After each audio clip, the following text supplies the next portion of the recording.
So, welcome aboard. We're gonna go visit RT's Mopar Salvage over in Kentucky.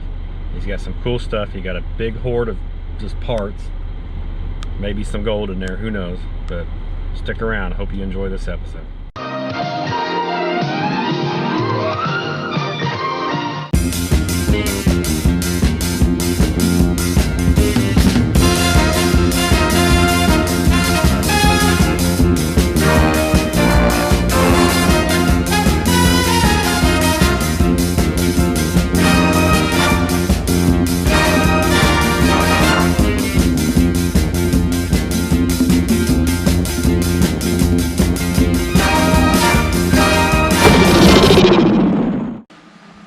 All right, we're in Kentucky now.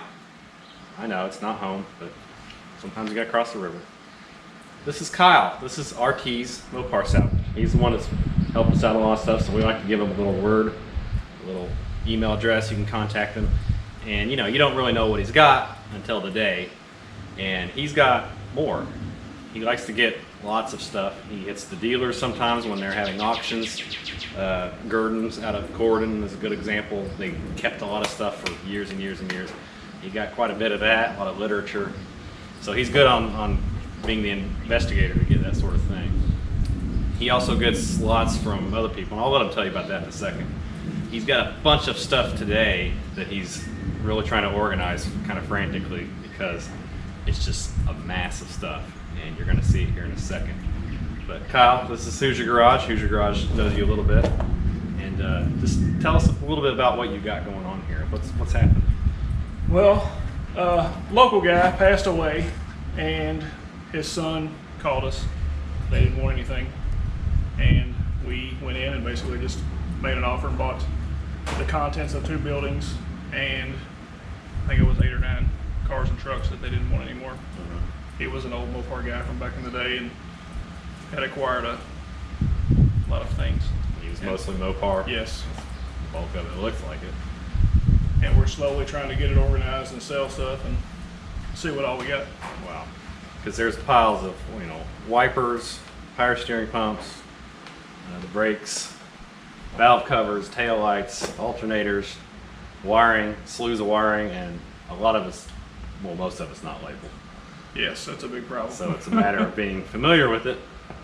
Kind of like when you go to the junkyard and you see a mix of stuff and you kind of pull out mentally what you know, and you might miss some stuff. So there's a lot of stuff in here. So we're kind of showing you right now what's in here and kind of the tasks that he's dealing with. So he likes to buy and sell, and he's got some cars, and you also have like a kind of a car farm, don't you? Not yes. here. Not no. Here.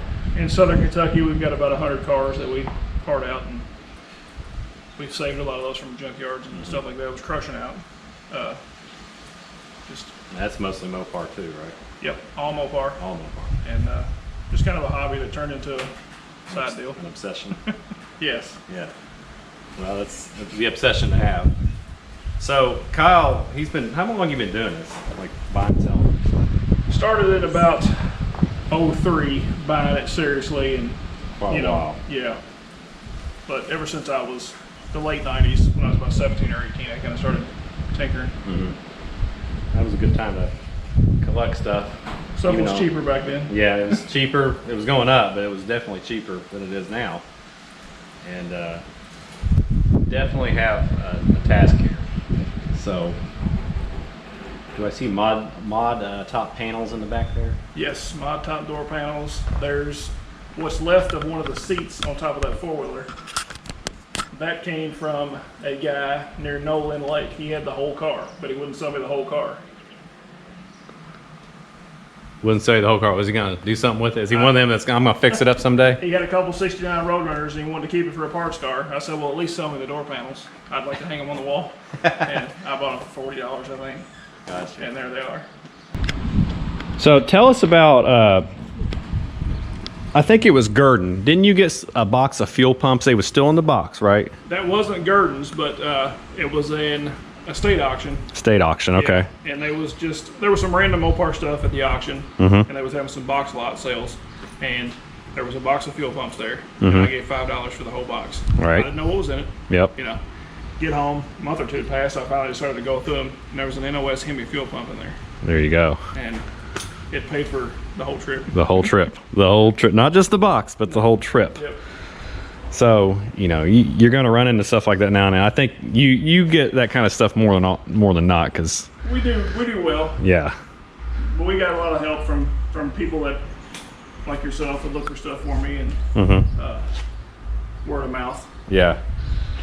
And Kyle had a street van here a while back. It was 78, wasn't it? Yes.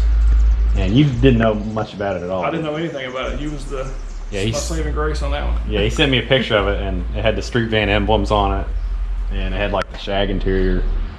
And I think it was no title, wasn't it? Yes, that was some cars sitting at a random house, and I stopped and left a note, and the lady called me, and I got up there, and we agreed on a price and hauled it out of there. Now it's like up in New Jersey now, isn't it? It went up north. Yep. Yep. And then he knows about the windows and the vans, like the little aftermarket bubble windows and stuff like that. He scored some of those, so you know we all help each other out in this hobby. Yep. And we can maybe save all of it, if most of it, if not all of it. Try to. Yeah, try to, because you know it's just getting hard to find all this stuff anymore, and he's definitely got a lot of it. So you might see something here. If you do, and it's like driving you nuts, make sure you give us a timestamp in the video, and like I said, he's getting it organized, so there might be something he can pull out here for you, and you can strike a deal. Look, we got some bazooka tips over here. I think there's one of them. You think there's another one somewhere? It could be in here. I'm not sure yet. Okay. So that's kind of the mountain that he's dealing with. I mean, there's thermoquads, there's power steering pumps, there's a lot of wiring, fuse blocks, torsion bars, some chunks for 8 3/4. Those are always good to have, as we know. And I'll say this, Kyle's the one that told me about the junkyard that we like to go to, the one that you've seen in so many of our videos. And the funny thing is, he's over here in Kentucky, and that's my side of the river. And I kind of knew about it, but I didn't know the layers of old that was in there until he pointed it out. And so we've benefited greatly off of that. So it's, like I said, back and forth, help everybody out, help you all out, you help us out, that sort of thing. So we hope you get an enjoyment out of seeing all this sort of thing, because it kind of puts a face to RT's Mopar Salvage. And look at all this stuff. This winter we can get you down to the farm. And yeah. And when there's when stuff's dead, and we can not be in fear of our lives for snakes or rattlesnakes or copperheads and stuff. And you can kind of see some of the other action going on here that he's getting organized. He got some fenders laid out. Is that like a dart fender, swinger, and a dart sport? A lot of A-body stuff. And then we've got, I think this is going to scrap here. Just some old rear ends. We got actually we got our 271s from this pile. May have been that one there. No, that's the 8 3/4. Actually, I think it was that one. Yep, that's where our 271 for our van came out of. So like I said, just putting a face to the name, showing you what he's got, what he's dealing with. If you see anything, give him some business, and like normal, we're gonna post below his contact information.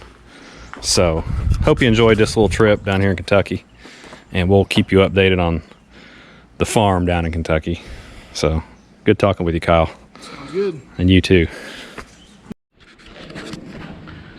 So we got a box here, obviously Mopar, and if you look in here, look at that. Original spark plugs, NOS. It says 73. I know that's probably more the packaging, but there's part number there. And a lot of this stuff comes from Gurdon out in Corydon, Indiana.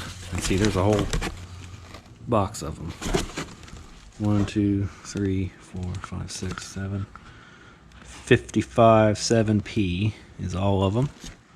That, and look at this. This is kind of cool. I think they're mostly 1978 paint applicators.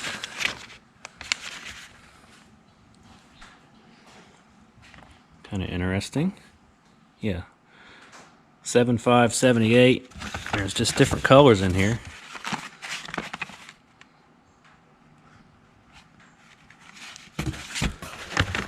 Got whole box of them. These are missing a few. Looks like it's like a gunmetal gray. These are the same, or it says Tundra metallic. You know, a lot of the old earth tones or champagne colors was real common. So yeah, and see, he's got some of this stuff. I don't even know what this is. A rotor assembly. Yep, just like you get at the parts store, but probably better.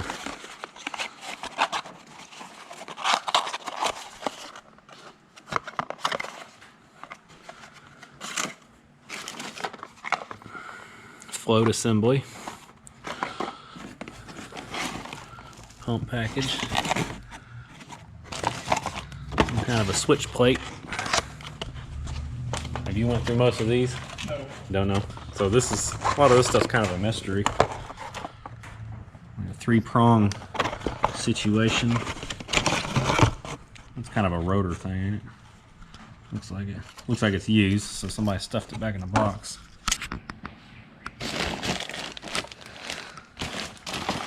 And you got these fan belts. I guess dated maybe 79, or else that's the length.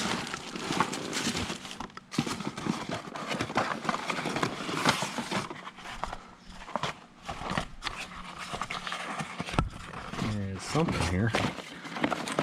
Coley maybe? Not sure. It's made in Germany, whatever it is. It's an 833 overdrive with an aluminum case and a cast iron tail, like a B-body. It does have a broken ear on it, but might be something he'd want to part with.